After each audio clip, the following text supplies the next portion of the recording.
Tony Bidaï, Niemudivio et dans les moulots, non niebe dans l'eau, Niemudivio et dans les... Son père, enseignant, nourrissait pour elle le rêve de devenir avocate. Mais depuis sa tendre enfance, elle fut immergée par sa mère dans un univers de chansons à thèmes diversifiés, de compositions les plus percutantes de la musique traditionnelle. Naturellement, cette native de Vaughan, du nom de Afiwavi Maulana Catherine Missourou, alias Afia Mala, ne pouvait guère échapper à un destin si grand et puissant ayant vu le jour depuis des décennies déjà. Madame, Monsieur, le nouveau numéro de votre chronique hebdomadaire, la nostalgie musicale, commence tout de suite avec l'une des plus grandes voix de la musique togolaise, Afia Mala. Bonsoir.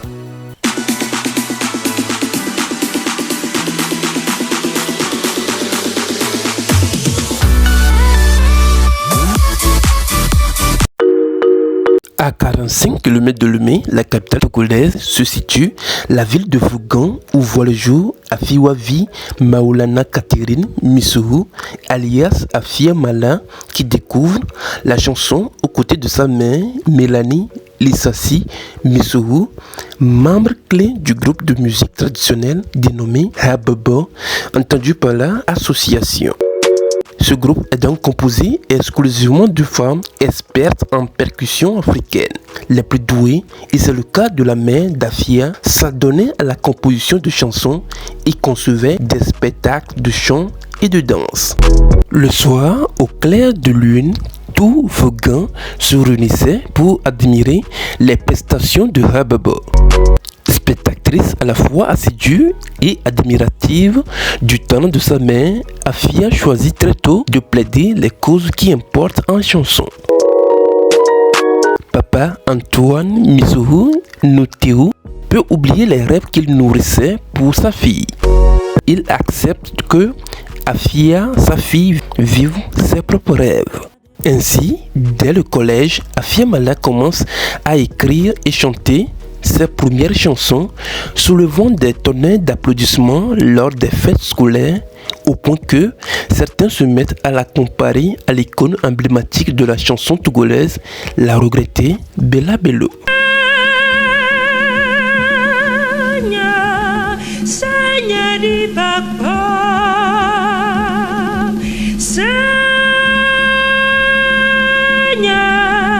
Afia Mala aimait interpréter des chansons de Myriam Makeba, d'Edith Piaf, pour ne citer que ces deux.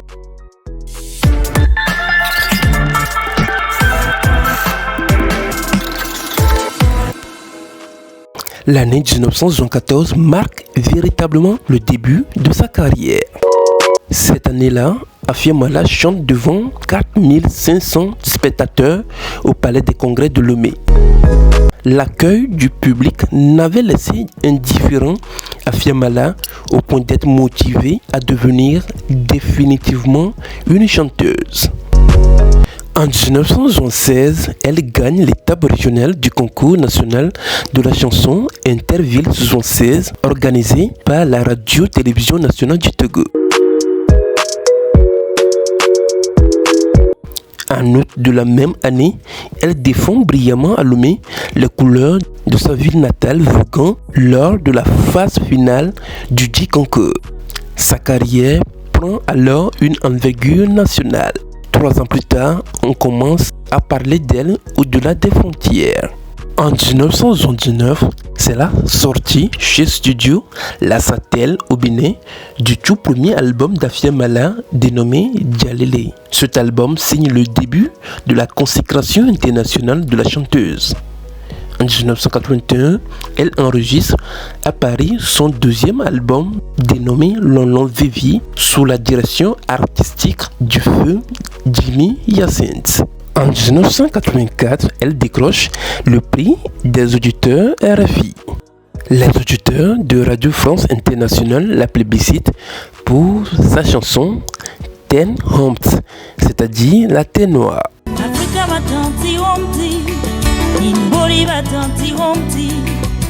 Eslamana est donc le titre de l'album qui a suivi, produit par elle-même et arrangé par Bonkana Maïga en 1987.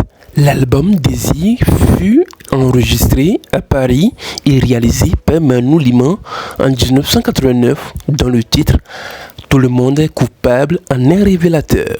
En 1995, Afia Mala sort l'album Prophétie réalisé par Maïka Mounan et 2 ans après, à Paris, de l'album Angelina avec un arrangement musical de Yves Ndjok. Également à Paris en 2003, elle sort l'album Plaisir, toujours avec Yves Ndjok. Sur cet album, l'artiste emblématique congolais Lokwa Kanza chante donc en duo avec Afia Mala le morceau Mateso.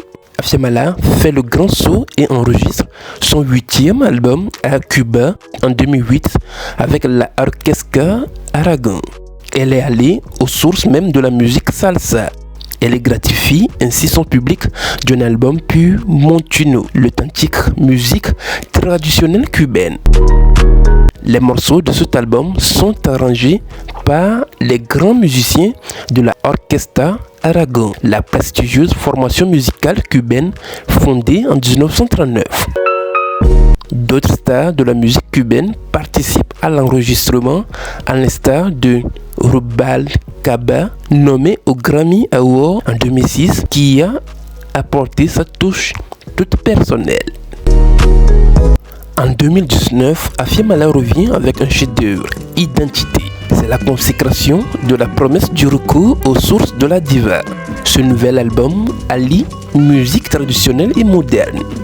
Ici, les instruments les plus insolites s'entrecroisent, à savoir tam-tam parlant, adondo, atopani, sogo, pissi, behoué, kadam, gant, assaillant d'un côté et de l'autre côté, violon, contrebasse, saxophone, basse, guitare.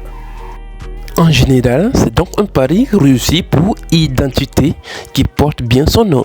Ce 9e opus d'Afia Mala illustre à suffisance la volonté de l'artiste de relier la pure tradition musicale Evi, Guin et Wati au monde extérieur.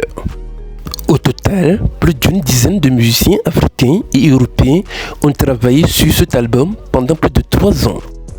C'est l'album de la consécration en quelque sorte parce que on a pris du temps pour préparer cet album, 3 ans pour un album d'aujourd'hui.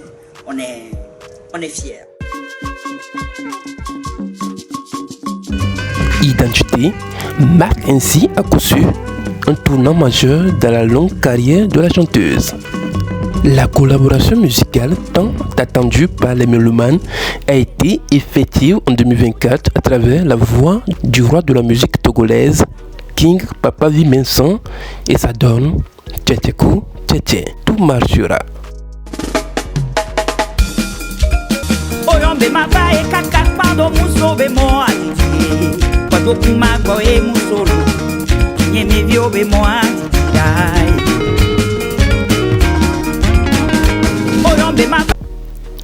Afia Mala a séjourné dans de nombreux pays sur plusieurs continents.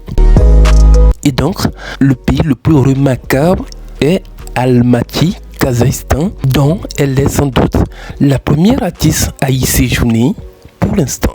Ces voyages ont évidemment une influence permanente sur ses inspirations musicales. Surnommée la fille de la Rive de Mono, Afia Mala est également cette artiste qui aime tant son pays.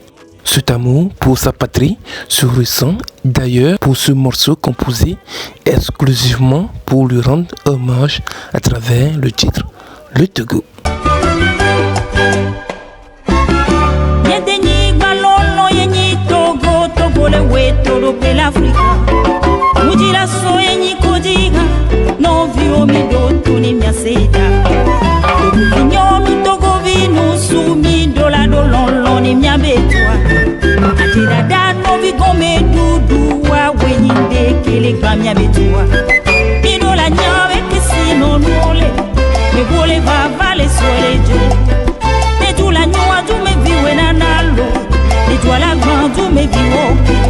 Madame, Monsieur, ainsi se referme cette chronique consacrée à la nostalgie musicale. Merci à vous de l'avoir suivi. Au revoir.